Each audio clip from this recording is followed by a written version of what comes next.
आज वजीर आजम नरेंद्र मोदी ने उज्ज्वला स्कीम के दूसरे मरहले की शुरुआत कर दी है। इसके चलते आज उत्तर प्रदेश के महोबा में गरीबी रेखा के नीचे रहने वाले मुस्तफिदीन को एलपीजी का कनेक्शन भी बांटा गया। इस मौके पर मरकजी वजीर हरदीप सिंह पुरी और यूपी के सीएम योगी आदित्यनाथ भी मौजूद रहे। दूसरे मरहले में गैस कनेक्शन पाने के लिए मुहाजिर मजदूरों को बड़ी राहत दी गई है। वो बिना मुस्तकिल पते के भी नया कनेक्शन ले सकेंगे। मुहाजिर मजदूरों को गरीबी रेखा का सबूत देने के लिए राशन कार्ड की जरूरत पड़ती थी, लेकिन अब उन्हें बड़ी राहत दी गई है। पते के सबूत के तौर पर अब मुहाजिर मजदूर सिर्फ एक कागज पर लिखकर दे सकते हैं कि वो किस पते पर रहते हैं।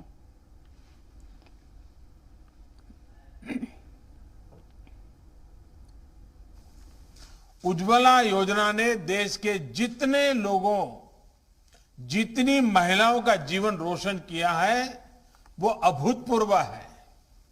ये योजना 2016 में उत्तर प्रदेश के बलिया से आजादी की लड़ाई के अग्रदूत मंगल पांडे जी की धरती से शुरू हुई थी।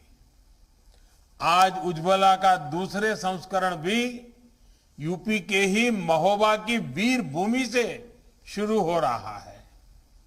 आज जब देश अपनी आजादी का अमृत महोत्सव मना रहा है, तो ये आयोजन इन महान व्यक्तित्वों को स्मरण करने का भी अवसर लेकर आया है।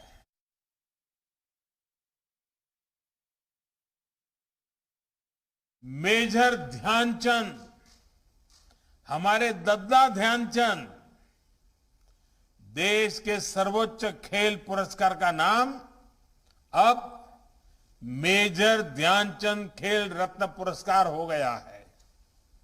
मुझे पूरा विश्वास है कि ओलंपिक में हमारे युवा साथियों के अभूतपूर्व प्रदर्शन के बीच खेल रत्न के साथ जुड़ा दद्दा का ये नाम लाखों करोड़ों युवाओं को प्रेरित करेगा। इस बार हमने देखा है कि हमारे खिलाड़ियों ने मेडल तो जीते ही, अनेक खेलों में दमदार प्रदर्शन करके भविष्य का संकेत भी दे दिया है। उज्ज्वला योजना ने देश के जितने लोगों, जितनी महिलाओं का जीवन रोशन किया है वो अभूतपूर्व है। ये योजना 2016 में उत्तर प्रदेश के बलिया से आजादी की लड़ाई के अग्रदूत मंगल पांडे जी की धरती से शुरू हुई थी। आज उज्ज्वला का दूसरे संस्करण भी यूपी के ही महोबा की वीर भूमि से शुरू हो रहा है। महोबा हो, बुंदेलखंड हो, ये तो देश की आजादी की एक प्रकार से ऊर्जा स्थली रही है।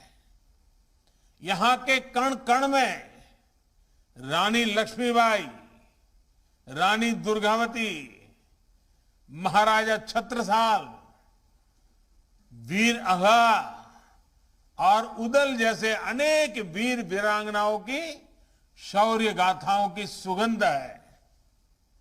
आज जब देश अपनी आजादी का अमृत महोत्सव मना रहा है, तो ये आयोजन इन महान व्यक्तित्वों को स्मरण करने का भी अवसर लेकर आया है। उज्ज्वला योजना 2.0 की शुरुआत की गई है। दूसरे मरहले की ये शुरुआत है। पहले मरहले की जिस तरीके से 2016 में शुरुआत की गई थी और 8 करोड़ गैस कनेक्शन बांटे गए थे, उसको लेकर अब कहा जा रहा है कि 2022 में असेंबली इलेक्शन है यूपी के अंदर और यूपी से ही इस स्कीम की शुरुआत हुई है। उज्ज्वला योजना 2.0 को शुरू किया गया है। इसके सियासी मायने क्या हैं, इस पर बात करने के लिए, इस चर्चा में शामिल होने के लिए जो खास मेहमान मेरे साथ जुड़ रहे हैं उनका तारुफ मैं आपसे करवाना चाहूंगी। सुप्रिया सत्यम साहिबा है हमारे साथ, पॉलिटिकल एनालिस्ट हैं। मनोज कुमार तिवारी साहब है हमारे साथ, कांग्रेस लीडर हैं। आप दोनों का खैर मकदम करना चाहेंगे। सुप्रिया जी, उज्ज्वला योजना 2.0 की शुरुआत हुई है आज महोबा से। पहले मरहले में हमने देखा था, पहले चरण में, कि 8 करोड़ लोगों को गैस कनेक्शन बांटे गए। मुफ्त वो गैस कनेक्शन थे, लेकिन जब वो कनेक्शन बांटे गए 2016 का वक्त था और 2017 में यूपी के अंदर खवातीन ने बीजेपी को बहुत ज्यादा वोट किया था। यानी कि जो उज्ज्वला योजना थी वो कामयाब रही थी, एक तरीके से ये कहा जा सकता है। बीजेपी को बहुत वोट मिला था। क्या इस बार भी वही तस्वीर दोहराने की कोशिश है? बिल्कुल, देखिए स्वच्छ बेहतर जीवन के साथ, नारे के साथ इसकी शुरुआत की गई थी। और भारत का दिल जो है वो गाँव को बसता है और ग्रामीण परिवेश में बहुत जरूरत थी इसकी। जिस तरह से महिलाओं का स्वास्थ्य खराब हो रहा था, वायु प्रदूषण और जंगलों की कटाई, ये तमाम चीजों पे निश्चित तौर पर एक लगाम लगी है।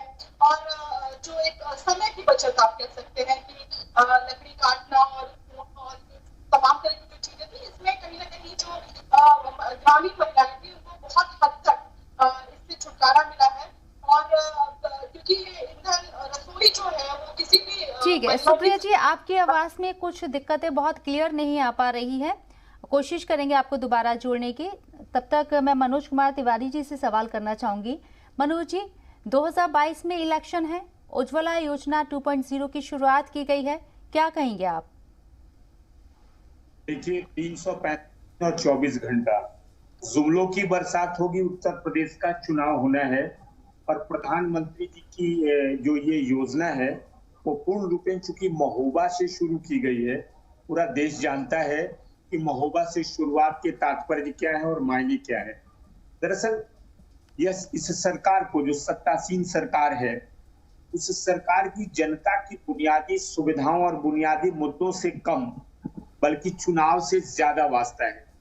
और अब उत्तर प्रदेश का चुनाव होना है, इसलिए प्रधानमंत्री जी की तमाम घोषणाएं जो होंगी वो उत्तर प्रदेश की धरती से होगी और उसका एक प्रथम स्वरूप है महोबा का ये संस्करण।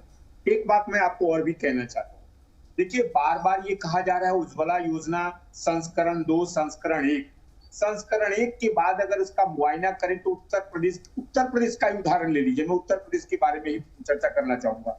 उत्तर प्रदेश के 75 जिलों में बुनियादी रूप से अगर देखा जाए तो प्रधानमंत्री की तमाम घोषणाएं बिल्कुल सिफर साबित हुई है। और उसका मूल कारण है कि मैंने बारंबार कहा है, आपके चैनल के माध्यम से भी बोला है कि ये वर्तमान की सत्तासीन केंद्र की जो सरकार है उसको जनता की बुनियादी सुविधाओं से कोई मतलब नहीं है। उनको चुनाव जीतना है और इस चुनाव के समय में ये तमाम घोषणाएं होती रहेंगी। इसलिए मुझे नहीं लगता कि उत्तर प्रदेश की जो जनता है उस जनता को बहुत ज्यादा प्रधानमंत्री की घोषणाओं से कोई आशा है। और यह योजना भी मुझे नहीं लगता है कि जमीनी स्तर पर बहुत ज्यादा सफल है। उदाहरण स्वरूप मैं आपको बताता हूँ, जितने जिले हैं, अगर उस जिले में उत्तर प्रदेश के आम आदमी से इस चीज का मुआयना करें तो आपको इस बात की जानकारी होगी कि प्रधानमंत्री की ये जो योजना है गरीबी रेखा के नीचे जिन लोगों को ये देने की बात कही गई थी, अगर आम आदमी से आप बात करिए, उनसे पूछिए तो आपको ये जानकारी होगी और हैरानी होगी कि इसके क्रियान्वयन में बहुत बड़ा दोष है और ये क्रियान्वयन जमीन पर अस्थायी रूप से अब तो और ज्यादा आसान बना दिया ना मनोज जी, अब तो और ज्यादा आसान बना दिया। ये जो रिलॉन्च की गई है उज्ज्वला योजना 2.0, इसको तो और आसान बना दिया है। आपको किसी तरह के कोई डॉक्यूमेंट की जरूरत नहीं होगी। अगर आपके पास आपका कोई परमानेंट एड्रेस भी नहीं है तो आप एक कागज पर लिख कर दे सकते हैं, उसे मान लिया जाएगा। और आसान बनाने की कोशिश की गई है। देखिए, मैंने पहले भी बोला, अभी भी फिर वही बोल रहा हूँ कि दरअसल योजनाओं और उसका क्रियान्वयन दोनों में बहुत अंतर है। घोषणाएं होती हैं चुनाव के वक्त और उसके बाद जमीनी स्तर पर उसका क्रियान्वयन नहीं हो तो ये इस योजना का क्या मतलब है और इसकी घोषणा का क्या मतलब है। और एक बात मैं आपको और बताता हूं, जो इतिहास रहा है इस सत्तासीन सरकार का, वो इतिहास इस बात के लिए काफी है कि आम आदमी के मन में ये पूर्ण रूपेण ये बात घर कर गई है कि योजना सिर्फ और सिर्फ एक चुनावी जुमला है। आप कह रहे हैं कि जमीनी सतह पर इसका क्रियान्वयन नहीं हो रहा है। सुप्रिया सतम जी, मेरी आवाज आप सुन पा रही हैं? सुप्रिया जी, मेरी आवाज आप तक पहुंच रही है? लगता है सुप्रिया जी तक आवाज नहीं पहुंच रही है। मनोज जी, जो 8 करोड़ कनेक्शन दिए गए हैं, क्या कहना चाहेंगे? वो लोगों को मिले नहीं है जो ये आंकड़ा है? मैंने क्या बोला, उत्तर प्रदेश अगर आप जाइए और उत्तर प्रदेश की आम जनता से पूछिए, योजनाओं और उसका प्रचार प्रसार बहुत बेहतरीन ढंग से किया जाता है। हम लोग बार बार कहते हैं कि इश्तहार के रूप में यह सरकार पूर्ण रूपेण सफल साबित हुई है, और जमीनी स्तर पर क्रियान्वयन का जहां तक सवाल है, ये सरकार बिल्कुल फिसड्डी साबित हुई है। दूसरी बात, एक बात और भी है, आप तमाम चीजों को देख लीजिए। किसानों के संदर्भ में इस सरकार के द्वारा बहुत सारी घोषणाएं की गई। क्या हुआ? गन्ने के मूल्य को लेकर के, गन्नों का किसानों को मूल्य नहीं मिला। बहुत सारी चीजें उत्तर प्रदेश से जुड़ी हुई है। दूसरी बात मैं आपको कहना चाहता हूँ, प्रधानमंत्री घोषणा करते हैं कि उज्ज्वला योजना के संस्करण भाग 2 में बगैर किसी कागज के लोगों को गैस कनेक्शन दिए जाएंगे और उनको चूल्हा दिया जाएगा, गैस सिलेंडर दिया जाएगा। लेकिन एक बात मैं कहता हूं, जिन लोगों के बारे में घोषणाएं की गई थी, जो 8 करोड़ लोगों को बारंबार ये कहा जा रहा है, आप उत्तर प्रदेश में आम लोगों से पूछिए, ये योजना कहीं भी जमीन पर सफल नहीं है। कोई भी ऐसा मुद्दा नहीं है सरकार के द्वारा जिसका आश्वासन दिया गया हो और वो आश्वासन सफलीभूत हुआ हो। मनोज जी, लेकिन जो सियासी पंडित हैं, जो सियासी जानकार हैं, वो तो ये मान रहे हैं कि 2016 में जब ये योजना शुरू की गई थी और 2017 में जब यूपी के अंदर असेंबली इलेक्शन में थे, तो जो औरतें थी, महिलाएं थी, खवातीन थी, उन्होंने बहुत ज्यादा बीजेपी को वोट किया, यानी कि वो बढ़ चढ़ कर आगे आई थी। इस स्कीम से उन्हें फायदा हुआ, इससे खुश होकर उन्होंने बीजेपी को वोट किया था। देखिए, मैंने कहा है घोषणा हो जाती है, नहीं, उनको कनेक्शन मिले थे, उनको कनेक्शन मिले थे और मजबूती के साथ की जाती है। मनोज जी, जो आंकड़ा रखा गया था वो 2017 में तो कंप्लीट नहीं हुआ था, लेकिन 1 साल के अंदर लोगों को कनेक्शन मिले थे, औरतों को वहां कनेक्शन मिले थे, तो वो खुश हुई थी और खुशी में उन्होंने बीजेपी को वोट दिया था, इससे स्कीम से खुश होकर। मैंने क्या बोला कि योजनाओं को क्रियान्वयन के लिए बड़े बड़े इश्तहार और लोगों को दिग्भ्रमित करने का एक बहुत बड़ा प्रयास था, लेकिन वो प्रयास तात्कालिक रूप से चुनाव होने थे। और निश्चित रूप से मैं इस बात को स्वीकार करता हूं कि जनता के दिमाग में इश्तहार के माध्यम से इस बात को डाल करके जनता को दिग्भ्रमित अवश्य कर दिया गया था, कि चुनाव अंकगणित का खेल है। निश्चित रूप से जनता दिग्भ्रमित होके और अंकेक्षण के रूप में भारतीय जनता पार्टी को बहुमत दी थी। लेकिन आज की तारीख में अगर इतिहास के पन्नों को पलटा जाए और इतिहास को देखा जाए, तो पूरी आम लोगों के बीच में एक बात निश्चित रूप से धर कर गई है कि यह सरकार सिर्फ जुमलेबाजी करती है और जमीनी स्तर पर उसका कोई भी क्रियान्वयन सफल नहीं होता है। आने वाला चुनाव इस बात का द्योतक होगा कि जब जनता अपना मुहर लगाने जाएगी, तो निश्चित रूप से ये भारतीय जनता पार्टी के लिए बहुत महंगा साबित होगा। और प्रधानमंत्री की कोई भी घोषणाएं अब लोग बहुत ज्यादा ध्यान से उस पर ध्यान देते हैं और उस बात को बहुत ज्यादा सीरियस गंभीरता से लेते हैं। इसलिए मुझे ही नहीं, बल्कि एक राजनीतिक वक्तव्य नहीं है, ये आम आदमी और आम लोगों की ये आवाज है कि जनता के बीच में जिस तरीके के वायदे किए गए और उन वायदों का मुआयना करते हुए इस बात को अंतिम रूप में ये कहा जा सकता है कि सरकार की तमाम घोषणाएं सिफर साबित होंगी और ये सिर्फ और सिर्फ जुमलेबाजी है। ठीक है, आप कह रहे हैं कि जुमलेबाजी है, इलेक्शन है, तो तमाम सियासी जो पार्टियां हैं वो अपने अपने तरीके से वादे कर रही हैं। कांग्रेस की जानिब से आवाम के लिए क्या वादे हैं, उनके मैनिफेस्टो में क्या है, क्या चीज वो यूपी के अंदर लेकर आ रहे हैं? देखिए, मैं बताता हूँ। सबसे पहले उत्तर प्रदेश देश की स्वतंत्रता के बाद एक बहुत बड़ा राज्य रहा है और औद्योगिक रूप में बहुत सफल राज्य रहा है। मैं आपको बताता हूँ, उत्तर प्रदेश में जितने भी स्थापित कल कारखाने हैं वो कांग्रेस की देन है। और जब से कांग्रेस की सरकार नहीं है, भारतीय जनता पार्टी की इसके पहले भी सरकार थी कल्याण सिंह जी के नेतृत्व में, और आज की तारीख में भी उनकी सरकार है। लेकिन मैं एक बात पूछना चाहता हूं कि जिन युवाओं को रोजगार देने की बात थी, इतने बहुसंख्यक आबादी वाला प्रदेश जो है, वहां आज तक कोई कल कारखानों का निर्माण क्यों नहीं हुआ? कांग्रेस की प्राथमिकता है कि नौजवानों को रोजगार देने के लिए पुनः कल कारखानों का विस्तार किया जाएगा, औद्योगिक विस्तार किए जाएंगे। दूसरी बात है, चूंकि कृषि प्रधान प्रदेश है उत्तर प्रदेश, पश्चिमी उत्तर प्रदेश को ले लीजिए। पश्चिमी उत्तर प्रदेश में जो किसानों के साथ वायदे किए गए, और उनकी उन्नत खेती के लिए जिन जिन आधुनिक सुविधाओं की बात की गई, वो सरकार बिल्कुल विफल साबित हुई।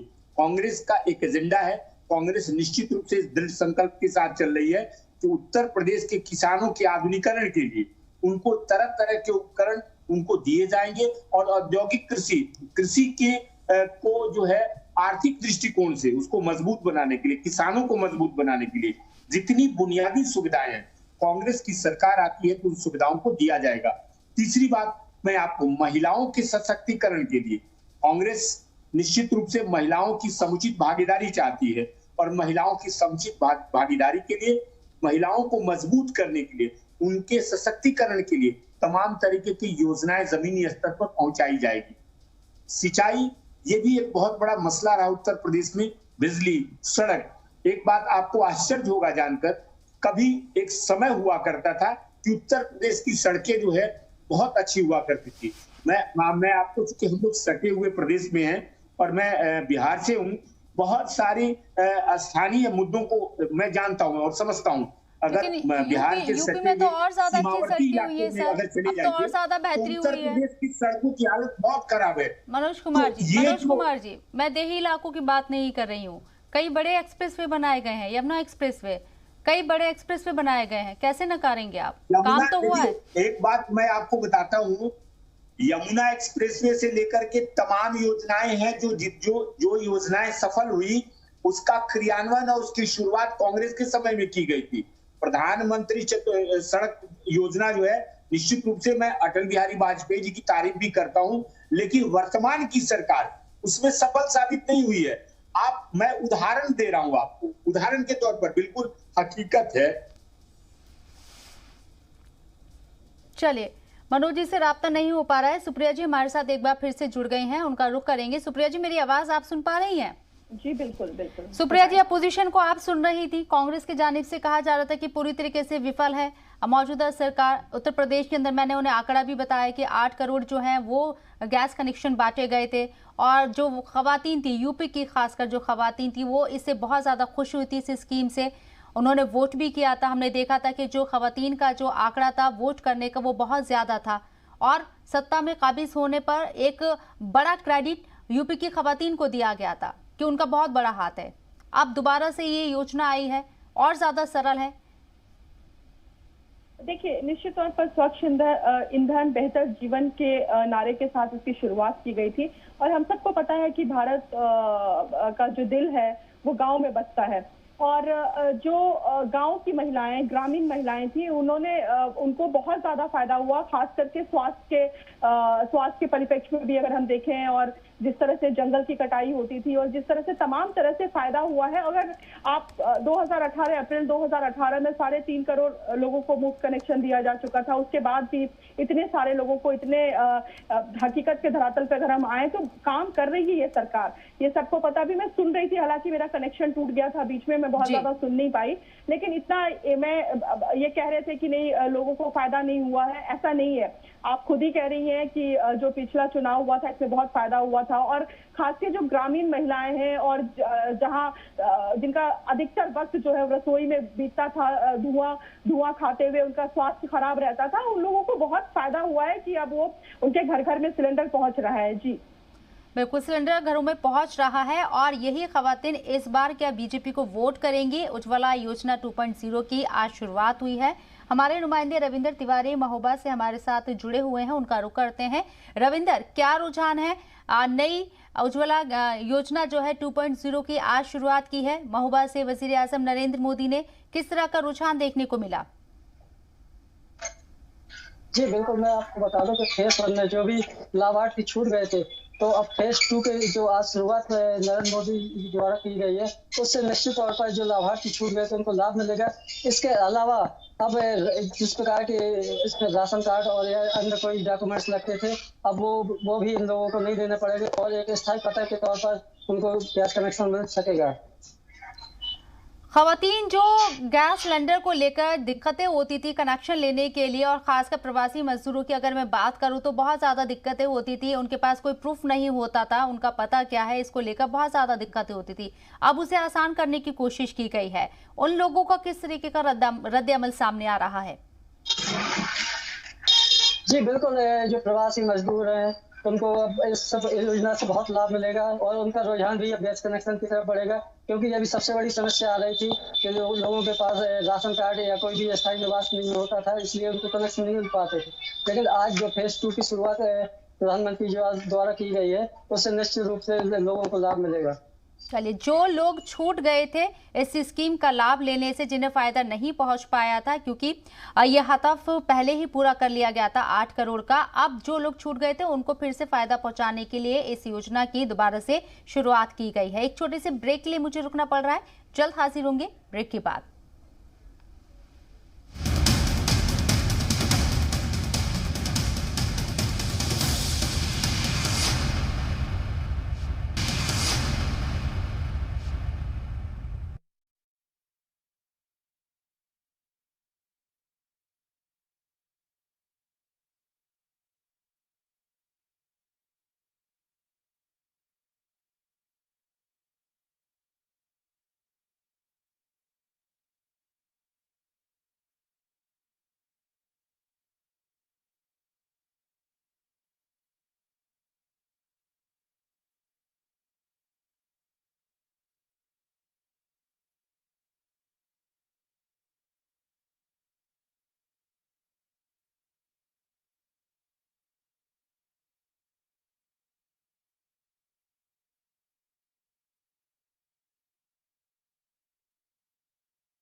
उज्ज्वला योजना को लेकर हम बात कर रहे हैं। इस योजना से वाकई में ही खवातीन को, घरेलू जो औरतें हैं, उनको फायदा मिला है या नहीं मिला है, ये हम जानने की कोशिश कर रहे हैं।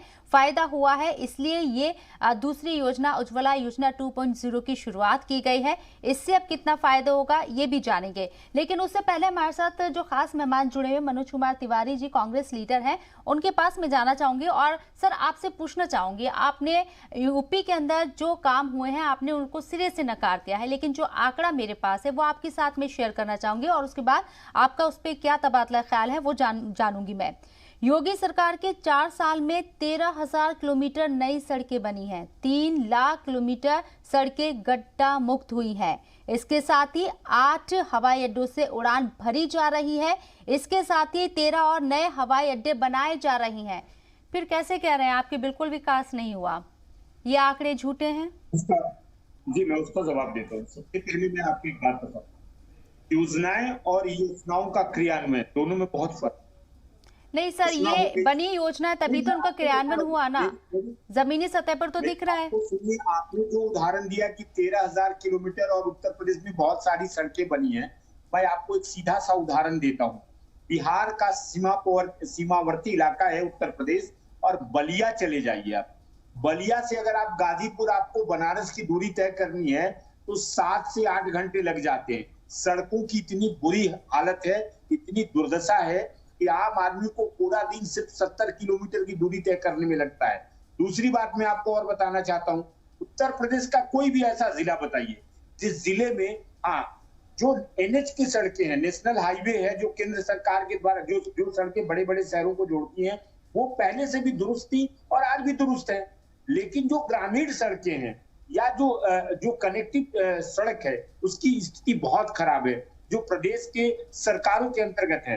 प्रादेशिक सरकार के द्वारा कोई भी योजना, सड़क जो है उसकी हालत इतनी बदतर है कि ठीक है। महोबा से मेरे नुमाइंदे राजेंद्र तिवारी लगातार मेरे साथ मौजूद हैं। वो हर गली को जानते हैं। महोबा के अंदर पूर्वांचल यूपी की अगर मैं बात करूं तो हर एक जगह को बखूबी वो पहचानते हैं, क्योंकि खबरों के लिए वो रोज वहां से गुजरते हैं और उनका आना जाना लगा रहता है। राजेंद्र, क्या मनोज कुमार तिवारी जी जो बता रहे हैं उसमें सच्चाई है? जी बिल्कुल, मैं बता दूं कि बुंदेलखंड का सबसे पिछड़ा हुआ जिला महोबा है और यहाँ पर जो योगी सरकार द्वारा कार्य किए गए हैं या जो बीजेपी सरकार द्वारा कार्य किए गए, निश्चित रूप से सड़कों का विकास हुआ है। जहाँ पर सड़कें नहीं थी वहाँ पर सड़कें बन चुकी है और सरकार द्वारा काफी अच्छे काम किए जा रहे हैं। विकास के काम लगातार जारी है। आप गाँवों की तरफ जब जाते हैं कवरेज करने के लिए तो गाँव की सड़कों का क्या हाल है? आपने क्या देखा? क्या वो गड्ढा मुक्त हुई है या नई सड़कें वहाँ बनी है? आपने देखा ये? जी बिल्कुल, यदि गांव की बात की जाए तो गांव में 90% सड़कें हो चुकी है और बन चुकी है। थोड़ी बहुत सड़कें बची हैं जिन पर काम बराबर जारी है। ठीक है सुप्रिया जी, देखिए जब हम बात करते हैं ना तो ये नहीं कि अगर हम विपक्ष में है या सत्ता पक्ष में है सिर्फ हमें अपनी वाहवाही करनी है या फिर विपक्ष का ये काम है सिर्फ आप उसमें नेगेटिव ही चीजें देखेंगे। नहीं, जो विकास हुआ है उसको कहने में गुरेज नहीं करना चाहिए और जहां कमी रह गई है डंके की चोट पर उसे उठाना भी चाहिए। ये एक पॉजिटिव साइन होता है। सुप्रिया जी, जब गैस कनेक्शन बांटे गए थे तब लोगों को कनेक्शन तो बांट दिए गए, जो 8 करोड़ का जो आंकड़ा था वो लोगों में तकसीम तो कर दिया गया, लेकिन उसके बाद आंकड़े ये भी आए हैं कि दोबारा वो लोग गैस एजेंसी पर सिलेंडर भरवाने के लिए ऐसे 75% लोग हैं जो नहीं पहुंचे हैं। वजह है गैस की कीमतों में लगातार इजाफा। जो लोग लकड़ी जलाकर अपना चूल्हा जलाते थे उनको गैस बहुत ज्यादा महंगी पड़ रही है। तो अब क्या करेंगे? आप सिलेंडर बांट दीजिए, कनेक्शन बांट दीजिए, एक बार का आप जो सिलेंडर है फिल करा हुआ वो आप फ्री में दे दीजिए। आगे क्या होगा? कैसे उसको भरवाएंगे लोग? ये भी तो बड़ा चैलेंज है अगर हम खवातीन की सेहत की बात करते हैं तो। बिल्कुल, देखिए बहुत अच्छी बात कही आपने। विपक्ष का काम होता है, यही हमारे लोकतंत्र की खूबसूरती है कि विपक्ष आवाज उठाए, अच्छे काम को सराहे भी, सिर्फ वो नेगेटिविटी ना दिखाए। अब आपके सामने ये इन्होंने बोल दिया कि काम हुआ है, ऐसा नहीं। देखिए यहाँ कोई मैजिकल स्टिक नहीं है कि जिसको घुमाएंगे और सारा प्रदेश में बिजली पानी सड़क की समस्या एकदम से दूर हो जाएगी। धीरे धीरे काम हो रहा है और मैं उसका जवाब देने से पहले एक छोटी सी बात उनसे जरूर कहना चाहती हूँ कि जो महिला सुरक्षा, एक वक्त था जब उत्तर प्रदेश की बात मैं करती हूँ कि उत्तर प्रदेश में महिलाएं, लड़कियां हाईवे से गुजरते हुए डरती थी, खींच लिया जाता था। बुंदेलखंड की बुलंदशहर की घटना शायद आपको याद होगी, लखनऊ शहर में कई सारे। अब कम से कम वो डर तो खत्म हो गया इंसान के। अगर आप भी महिला हैं, आपको भी ऑफिस से आते हुए या मुझ में भी वो अब डर नहीं है। एक वक्त था जो हम बहुत डरे हुए थे रोड पे बाहर निकलने से, ये नहीं पता था कि अगर कोई जा रहा है तो वापस आ पाएगा कि नहीं। तो जो सुरक्षा की भावना है वो हमारे अंदर कहीं ना कहीं आई है, ये बात आपको मानना पड़ेगा। वो चाहे सपा की सरकार हो, बसपा की सरकार हो या किसी भी सरकार को। देखिए भ्रष्टाचार में कमी आती है, कभी वो रुकता नहीं है, थमता नहीं है। सरकार चाहे किसी की भी हो, वो कम हो सकता है, लेकिन ये आप जो भी इसको समझ लीजिए, ये कभी खत्म होने वाला प्रोसेस नहीं है।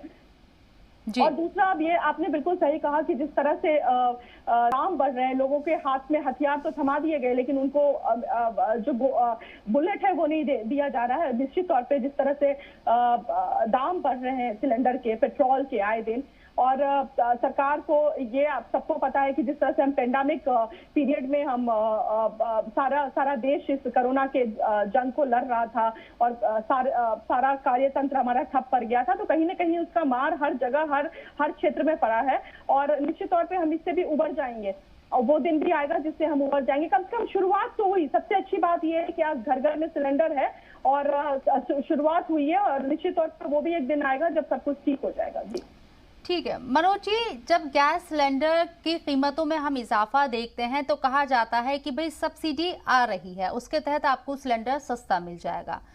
यानी कि जो सिलेंडर हम 800 से ऊपर रेट है, अलग अलग रियासत में उसका अलग अलग रेट है। 809 का रेट में अगर बात करूं दिल्ली के अंदर तो 800 से ऊपर रेट है ये, लेकिन जब उसकी सब्सिडी आती है तो 300 और 350 के आसपास सब्सिडी आती है अकाउंट के अंदर। ये पैसा तो आवाम का ही है ना, घुमा के आपने उसको अकाउंट में डाल दिया। और एक वक्त तक कि 400 के आसपास सिलेंडर था, इस पर क्या कहेंगे? देखिए, मैं वही आपको बोल रहा था कि जो बारंबार इश्तहार के माध्यम से लोगों को बेवकूफ बनाने का काम किया जा रहा है। आप हमारी जो सरकार थी, कांग्रेस की सरकार में उस वक्त सिलेंडर का मूल्य क्या था और आज की तारीख में आम आदमी को किस दर पे सिलेंडर उपलब्ध कराया जाता है, एक बहुत बड़ा फासला है।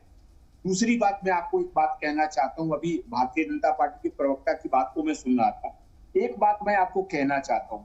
देखिए एनसीआर जो है, नेशनल क्राइम रिपोर्ट जो है, वो सरकार के द्वारा वो सरकार उसका डाटा देती है और केंद्र सरकार के द्वारा, केंद्र सरकार के अधीन है। उत्तर प्रदेश में अपराध बढ़ा है, अपराध घटा नहीं है।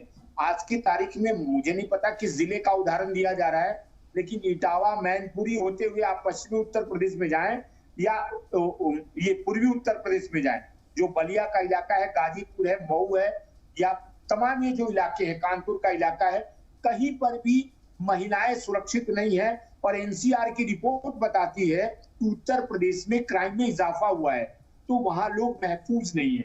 दूसरी बात, मैं आपको एक बात और बताता हूं, जहां तक अन्य अपराधों का मामला है, देखिए अभी सरकारी आंकड़ा आया हुआ है, वर्तमान का जो इस वर्ष का आंकड़ा है, इस वर्ष का आंकड़ा ये सिर्फ बताता है उत्तर प्रदेश में 6.5% अपराध में वृद्धि हुई है, 6.5%। इस स्कीम के ऊपर बात कीजिए ना, आप टॉपिक से हट रहे हैं, आप टॉपिक से हट रहे हैं, इस मौजू पे बात कीजिए। खवातीन के हिफाजत को लेकर हम पहले भी चर्चा कर चुके हैं और वक्त आएगा तो उस पर भी करेंगे, लेकिन आप अभी इस मौजू पर बात कीजिए, मैं गुजारिश करूंगी आपसे। मैं उसी को बोल रहा हूँ। अब चूंकि आपने उनका ये वक्तव्य था, इसलिए मैंने उस बात को उचित समझा, उस बात का जवाब देना।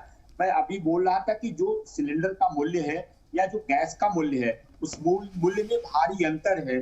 पिछली सरकारें जो थी वो बहुत कम दाम पर, तकरीबन 450 के दाम पर गैस उपलब्ध हुआ करती। मैं एग्री करती हूँ, उस वक्त दाम कम थे, आज दाम ज्यादा है, लेकिन आज जो सहूलियत मिल रही है, पहले आपने देखा होगा जब नंबर के सिलेंडर होते थे, कनेक्शन होते थे, हमारे घर में भी था, एक सिलेंडर भरवाने के लिए हमें कितनी परेशानी होती थी।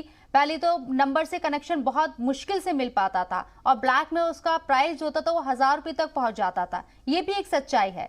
लेकिन अब ऐसा नहीं है, अगर सिलेंडर महंगा मिल रहा है तो वो घर घर तक पहुंच रहा है, वो ब्लैक में नहीं खरीदना पड़ रहा है। ब्लैक में उसकी रकम जो थी, उसके दाम जो थे 1000 से 1200 रुपए जाते थे, वो वक्त भी हमने देखा। सर देखिए, तकनीकी संवर्धन होता है, तकनीकी बढ़ती है, उपलब्धता होती है, उत्पाद बढ़ता है। एक बात मैं आपको कहना चाहता हूं, सरकार और सरकार का गठन जनता के और जनता के हितों के लिए की जाती है। आज की तारीख में जो महंगाई की मार है, आम आदमी के पहुंच से बाहर है। बहुत सारी चीजें हैं। गैस क्या है? गैस की कनेक्टिविटी और गैस की उपलब्धता दोनों आम आदमी से जुड़ा हुआ मसला है। जो परिस्थितियां हैं, जो आर्थिक परिस्थितियां लोगों के बीच में है, वो बहुत ज्यादा कठिन है। और इस कठिन परिस्थितियों में गैस के दाम में इतनी जबरदस्त वृद्धि जो है, लोगों के ऊपर एक बहुत बड़ा भार है। तो ये सुविधा असुविधा में बदल गई है। और मैं बारंबार कह रहा हूं कि सरकार और सरकार के द्वारा जो योजनाएं हैं, उसका क्रियान्वयन जनता की स्थितियों पर और जनता की स्थितियों के मुताबिक करनी चाहिए। यह सरकार इस बात का आकलन नहीं कर पा रही है कि आम लोगों की जरूरतें और आम लोगों की जरूरतों की उपलब्धता कितनी आसानी से लोगों तक पहुंचाई जाए, उसका क्रियान्वयन और उसके क्रियान्वयन का तरीका, ये भारी दोष है इस सरकार का। और उसका मूल कारण है, नहीं, अभी प्रधानमंत्री गरीब कल्याण अन्न योजना को हमने देखा यूपी नंबर 1 पर है, वो राशन तकसीम करने में जो आंकड़ा उन्होंने बीट किया है, यूपी नंबर 1 बन गया है अब तक। देखिए, एक चीज मैं आपको बारंबार कह रहा हूँ, पहले भी बोल रहा हूँ, अभी भी बोल रहा हूँ, आप मुआयना करवाइए। जो सर्वे है, सर्वे के मुताबिक पीडीएफ सिस्टम है, पीडीएफ सिस्टम बिल्कुल फेयर सिस्टम है।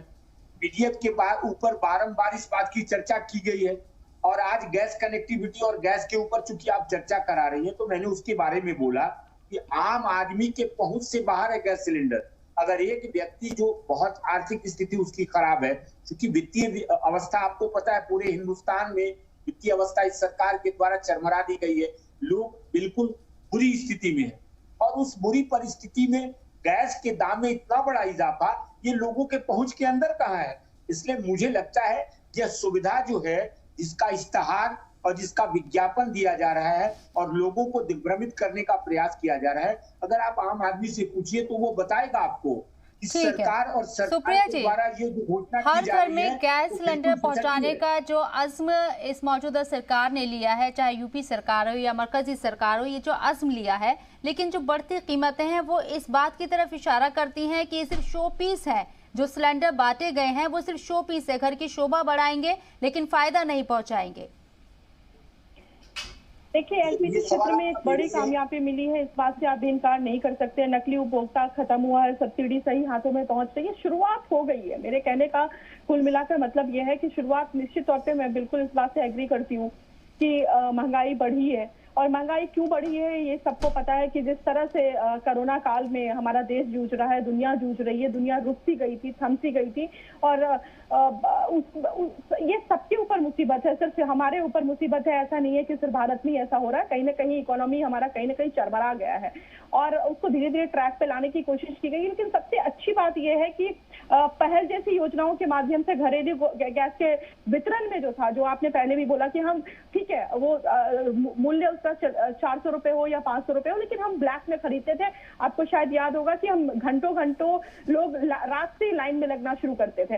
लेकिन एक ट्रांसपेरेंसी तो अब आ गई है, कम से कम कि आपके घर तक पहुंच रहा है, चीजें थोड़ी आसान होती चली जा रही हैं, लोग खुश हैं। ठीक है, ये वक्त है, मुश्किल का वक्त है, ये भी गुजर जाएगा, लेकिन कहीं ना कहीं पॉजिटिविटी है इसमें। एक पारदर्शिता और ट्रांसपेरेंसी की तो बात शुरू हो ही गई है। जी राजेंद्र, हमारे नुमाइंदे भी हमारे साथ मौजूद है। राजेंद्र, ये जो शुरुआत आज की गई है 2.0 उज्ज्वला योजना की, मैं आपसे जानना चाहूंगी, जब पहले इसकी 2016 में शुरुआत हुई थी और लोगों ने बड़े जोश में सिलेंडर लिए थे, मुफ्त कनेक्शन लेने के लिए लोग एजेंसीज पर पहुंचे थे, बहुत लंबी लंबी कतारें भी हमने विजुअल के जरिए देखी थी, लेकिन क्या वो रुझान, वो उत्साह इस बार नजर आएगा जब आज इसकी शुरुआत हुई है? तो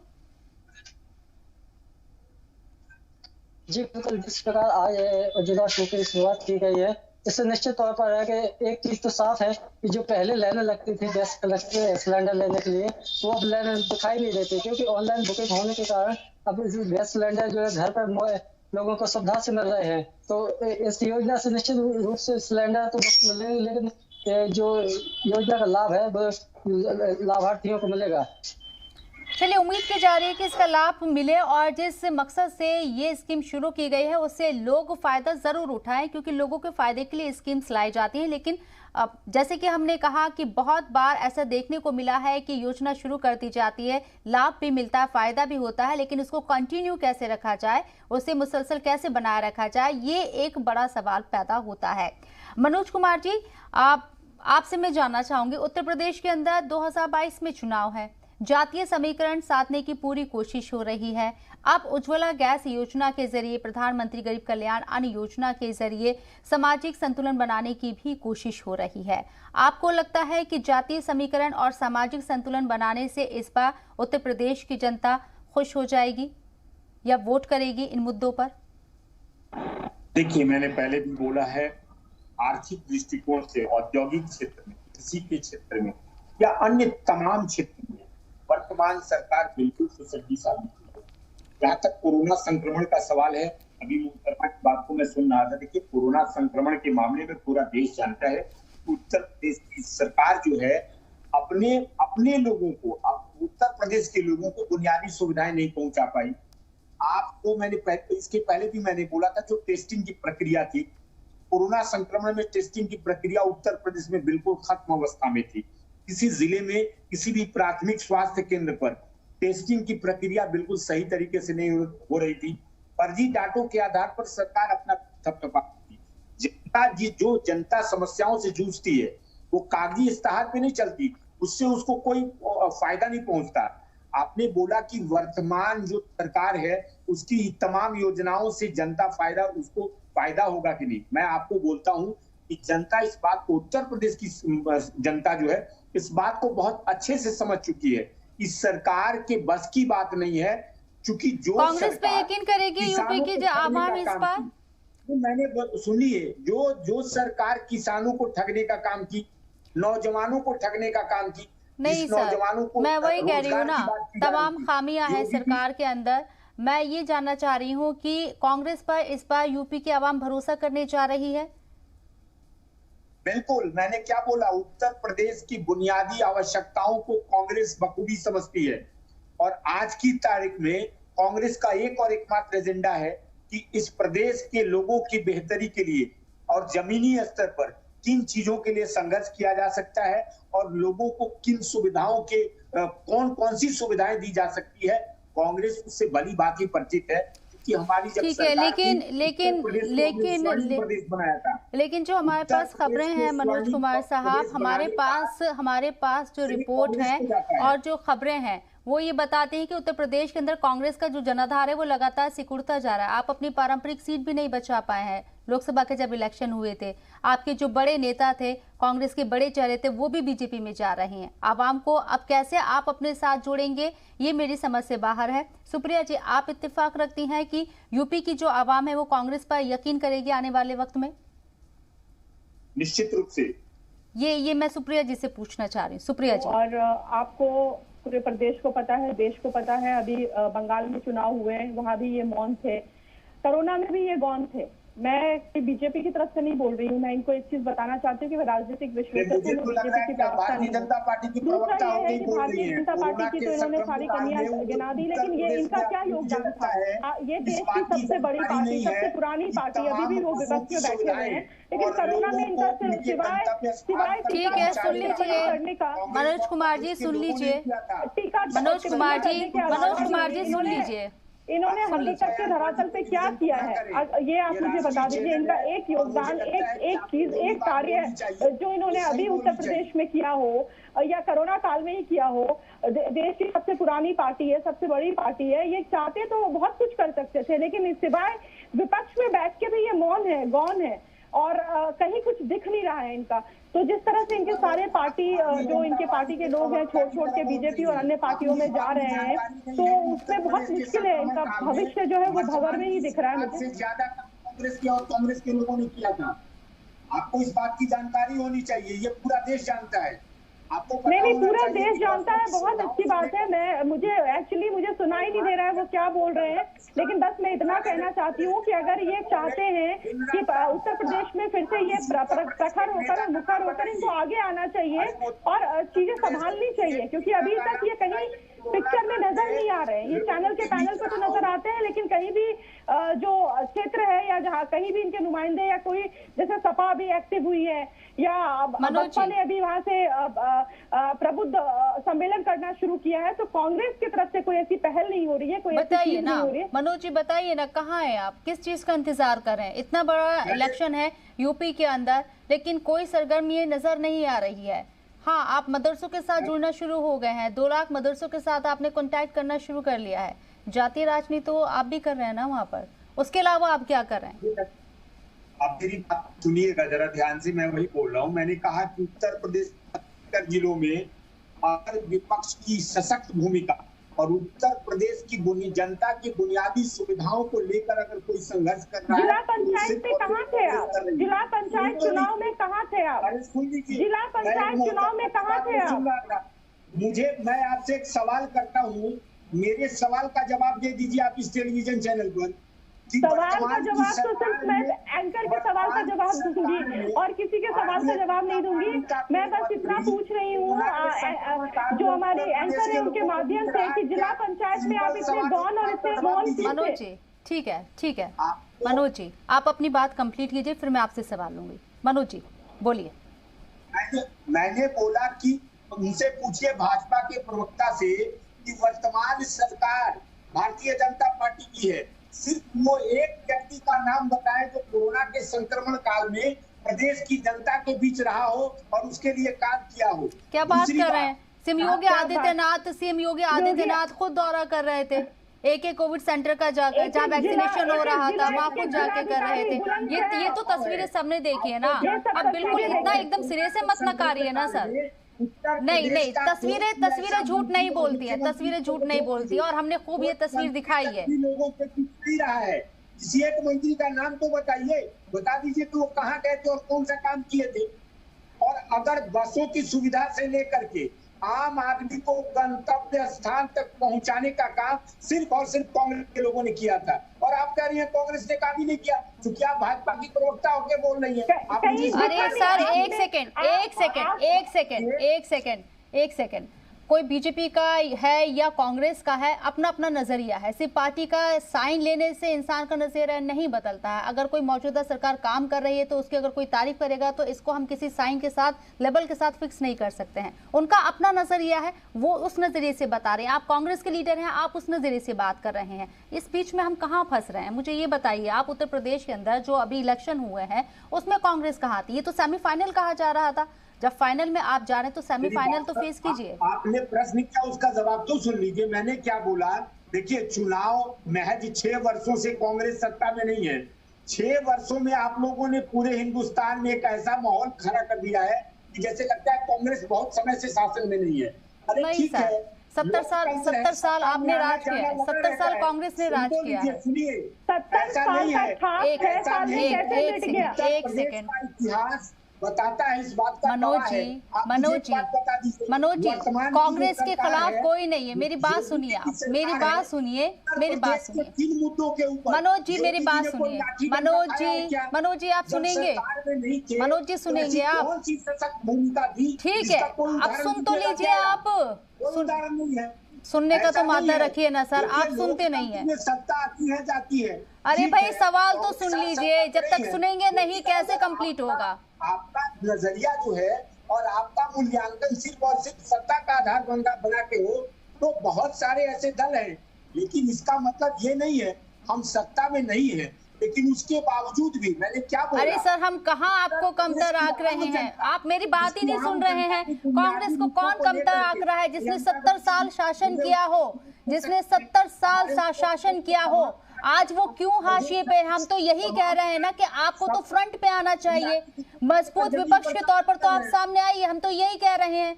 आप कह रहे हैं कि आप बिल्कुल कमतर आंक रहे कांग्रेस को। भाई कांग्रेस की जो हालत है वो मीडिया ने तो नहीं की है, या सत्ता पक्ष ने तो नहीं की है। कांग्रेस के अंदर कहाँ? एक सेकंड मुझे कंप्लीट करने दीजिए सर, मुझे कंप्लीट, आपकी बात को समझ रहा हूँ, मुझे कंप्लीट करने दीजिए। मुझे बताइए, लोकतंत्र का चौथा स्तंभ सवाल किससे होता है? सरकार से कि विपक्ष से? आप लोगों के सवाल ही विपक्ष से हैं। मैं तो बारंबार सर सुन तो लीजिए, मैंने तो उनसे भी पूछा। एक सेकंड वर्तमान की सरकार में 4 साल 4.5 साल हुआ, ऐसा नहीं ये तो वो बताएंगी ना।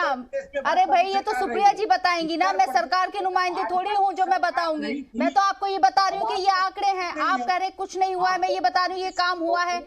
आपको एतराज है, उसका रिएक्शन में ले रही हूँ ना। आप सुन ही नहीं रहे, आपको सवालों से दिक्कत हो जाती है। भारतीय जनता पार्टी का अगर प्रचार करना है तो ये अलग बात है। देखिए तो साफ बोलता हूं, एक सेकंड, मेरे प्रचार करने से आवाम बेवकूफ नहीं है कि मैं प्रचार करूंगी आवाम मान लेगी। एक सेकंड सुनिए, आप लोगों की ना यही दिक्कत है। नहीं, बिल्कुल गलत बात कर रहे हैं आप, बिल्कुल गलत बात कर रहे हैं आप लगातार आप लोग मीडिया के ऊपर सवाल उठाते हैं, लेकिन अपने दामन में झांक कर नहीं देखते। आपकी आज दुर्दशा क्यों है? 70 साल आपने शासन किया, लेकिन आज अवाम 6 साल से आप लोग किस हाशिए पर पहुंच गए हैं? इसकी जिम्मेदार मीडिया है? नहीं, एक सेकेंड, इसकी जिम्मेदार मीडिया है। इसकी जिम्मेदार मीडिया है कि आप तमाम रियासतों में सिकुड़ते जा रहे हैं, आपका जनाधार कम होता जा रहा है। इसकी जिम्मेदार मीडिया है। एक सेकेंड, आप कहां से कहां पहुंच गए? मैं बात कर रही थी उज्ज्वला योजना पर, आपसे सवाल ले रही थी, लेकिन आप मीडिया पर ही हावी हो गए। मैं बारंबार कह रहा हूँ, 6 वर्षों के शासन काल में आप मुझे बता दीजिए उत्तर प्रदेश में कोई कारखाना खुला है क्या? मुझे एक कारखाने का नाम एक सेकंड, कारखाने खोले थे आपने? कितना कारखाना खोला था ये बता दीजिए। आपने क्या किया था उत्तर प्रदेश के लिए ये बता दीजिए। अमेठी की कैसी हालत है ये बताइए आप मुझे पहले। अमेठी की हालत बताइए, वहाँ की कितनी सड़कें बनी थी, वहाँ कितनी सड़कें बनी है ये बता दीजिए। अमेठी की हालत बताइए, देश की हालत बताइए।